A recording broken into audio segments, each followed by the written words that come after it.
नमस्कार, मैं रचना शर्मा चढ़ती कला टाइम टीवी देख रहे सभी दर्शकों का स्वागत करती हूं। आप देख रहे हैं उत्तर प्रदेश के विशेष समाचार।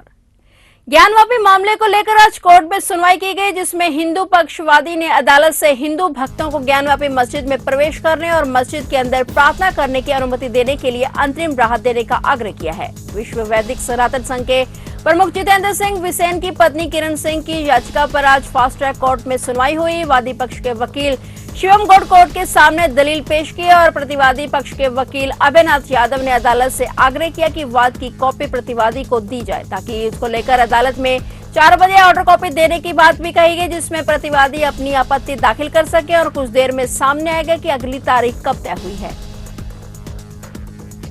अपने बयानों को लेकर अक्सर चर्चा में रहने वाले बीजेपी सांसद साक्षी महाराज ने ज्ञानवापी मस्जिद में मिले कथित शिवलिंग को लेकर बड़ा बयान दिया है। उन्होंने कहा है कि अब दूध का दूध पानी का पानी होने लगा है। सत्य क्या है? सत्य क्या है? नंदी की तपस्या सपनीभूत हो रही है। उन्होंने कहा कि मस्जिद के अंदर भगवान शंकर अपने आप प्रकट हो रहे हैं। साक्षी महाराज ने कहा कि भगवान की कृपा से प्रधानमंत्री की कुर्सी पर एक धर्मनिष्ठ नेता और उत्तर प्रदेश की कुर्सी पर योगी जी बैठे हैं। अब दूध का दूध और पानी का पानी हो रहा है। लोग कहते थे कि अयोध्या में ईंट रखने पर खून की नदियां बहाई जाएंगी, लेकिन ऐसा कुछ नहीं हुआ। अयोध्या में गगनचुंबी मंदिर बन रहा है। मोदी जी ने बाबा विश्वनाथ धाम कॉरिडोर बनाया। अब ज्ञानवापी में भगवान प्रकट हो गए हैं। इतना ही नहीं, साक्षी महाराज ने आगे कहा कि वामपंथियों ने मूल सिद्धांतों को तोड़ मरोड़ कर प्रस्तुत कर हमारे धर्म को कमजोर किया है। फिर भी हमारी संस्कृति और धर्म दुनिया में अब भी सर्वश्रेष्ठ है। उन्होंने कहा कि विधर्मी और मुगलों ने हमारे धर्म को नष्ट करने की कोशिश की, लेकिन परिस्थितियां बदली और शासन सत्ता में मोदी योगी जैसे व्यक्ति सत्तासीन हुए।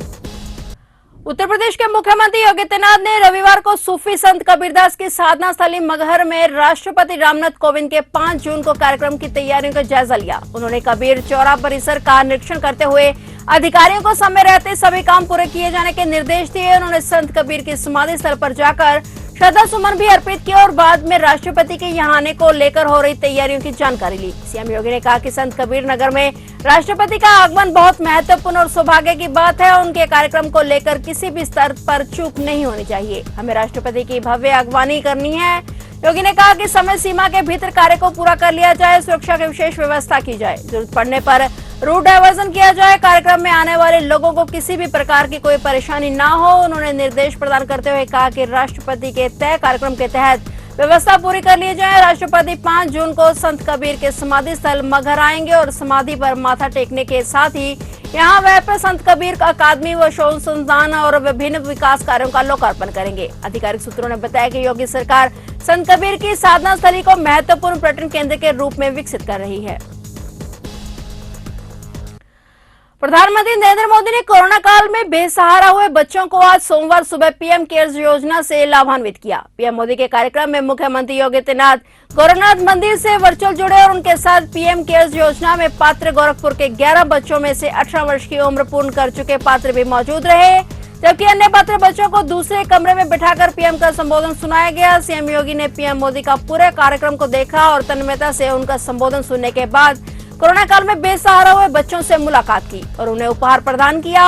उपहार के साथ उन्हें पीएम मोदी की तरफ से आए स्नेह पत्र, पोस्ट ऑफिस में खुले उनके खातों के पासबुक और आयुष्मान हेल्थ कार्ड भी दिए गए और साथ ही मुख्यमंत्री की तरफ से इन बच्चों को school bag, lunch box, water बोतल व पठन सामग्री भेंट की गई। मुख्यमंत्री योगी आदित्यनाथ ने बच्चों से आत्मीय संवाद करते हुए उनका हालचाल जाना, पढ़ाई के बारे में पूछा और उन्हें खूब पढ़ने और खूब आगे बढ़ने के लिए प्रेरित करते हुए कहा कि आपको अपनी पढ़ाई, भविष्य या अन्य किसी भी बात के लिए परेशान होने की तनिक भी जरूरत नहीं है। सीएम योगी ने जिला अधिकारी विजय किरण आनंद और जिला प्रोबेशन अधिकारी सर्वजीत सिंह को निर्देशित किया कि इन बच्चों को कोई परेशानी नहीं होनी चाहिए। बता दें कि पीएम केयर्स योजना का लाभ प्रदेश के कुल 441 बच्चों को मिला है और जिनमें गोरखपुर के 11 बच्चे भी शामिल हैं। गोरखपुर से पात्र 11 बच्चों में 2 बालिकाएं और 9 बालक हैं।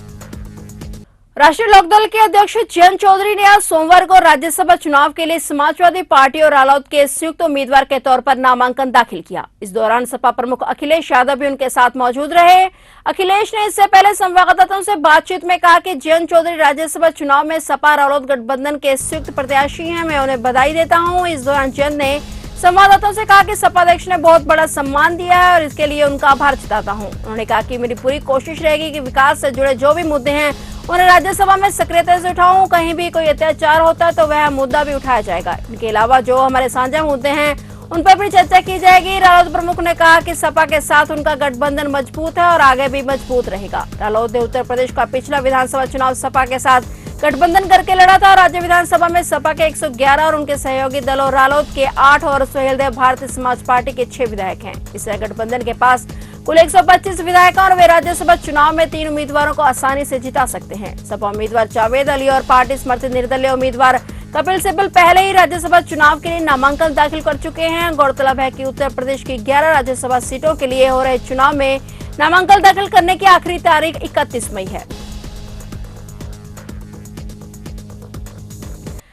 किसान नेता राकेश टिकैत पर कर्नाटक में स्याही फेंकी गई है। दरअसल यह घटना तब हुई जब वह एक सभा को संबोधित कर रहे थे। राकेश टिकैत के ऊपर स्याही फेंकने के बाद सभागार में जमकर बवाल हो गया। समर्थकों ने स्याही फेंकने वालों पर कुर्सियों से हमला करना शुरू कर दिया। वहीं इस मामले पर राकेश टिकैत ने कहा कि यह इस घटना की जिम्मेदारी लोकल पुलिस की है और यहां को सुरक्षा व्यवस्था का इंतजाम नहीं किया गया। इसके साथ ही इस घटना के लिए राज्य सरकार को भी टिकैत ने जिम्मेदार ठहराया। फिलहाल उत्तर प्रदेश के विशेष समाचारों में इतना ही और नए समाचारों के साथ फिर से हाजिर होंगे। तब तक के लिए देखते रहिए चढ़ती कला टाइम टीवी।